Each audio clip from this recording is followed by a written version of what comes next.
video Gus Miftah menghina salah satu budayawan Yati Pesek, gimana tuh Mas?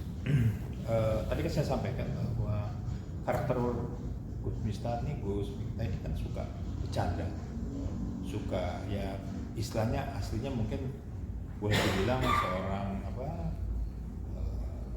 mungkin pelawak lah gitu lah. Ketika terjadi adanya mungkin dianggap suatu bully atau mungkin bercanda yang berlebihan, ini saya rasa ini diangkat ke permukaan karena apa? Kebiasaannya.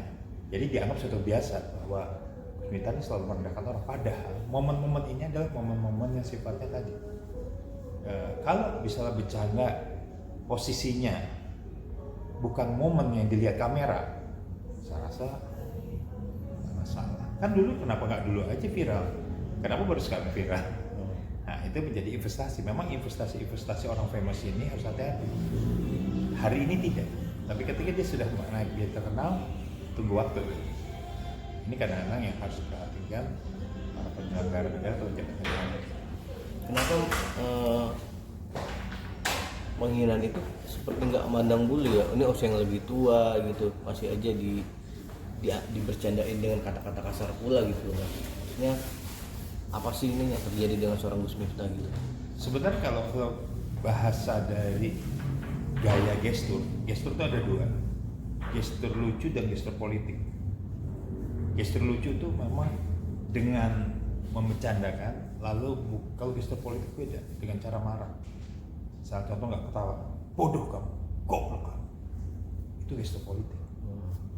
Tapi gestur bercanda, ini dalam boleh dibilang dalam kondisi ekosistemnya mungkin ekosistem yang mungkin lucu-lucuan, lagi pengen menyenangi lah, biar ada ketawa. Tapi kalau gestur politik nggak gitu, goblok, nah, itu gestur politik. Ini kan nggak serius bukan? Coba lihat, semuanya bercanda ketawa. Nah, cuma permasalahannya kamera main,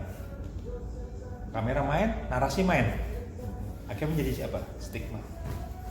Berarti Mas Gian beranggapan kalau Gus Miftah ini hanya bercanda kepada seorang Yati Pesek. Memang karakternya itu. Saya kalau melihat karakternya suka bercanda, suka gimana, sama istrinya aja bercandanya begitu kata orang. Melihat ada unsur penghinaan gak sih Mas? Penghinaan sih enggak, karakter tuh ada karakter orang bilang mukanya sombong, mukanya mulutnya kayaknya gimana gitu ya, tapi itu bukan sombong. Atau kayak Gus Miftah tidak mengecilkan orang, tapi karakternya suka lucu gitu, suka refleks gitu menurut saya gitu ya. Bagaimana dengan bahasanya Mas? Bahasa kayak terlontar tuh kayak kasar, kotor gitu. Ya kan tadi kan, tapi kalau kita bicara di depan umum harusnya bisa melihat dari parameter audiens. Jadi audiensnya, jadi parameternya adalah orang-orang yang berbobot, berbahasanya mohon maaf ada kelas lah ya. Kalau masyarakat tingkat bawah, ya mungkin tingkat bawah kita bicara, nggak perlu tinggi-tinggi. Nah beliau ini kalau menurut saya pada ketika bicara itu posisinya memposisikan umum.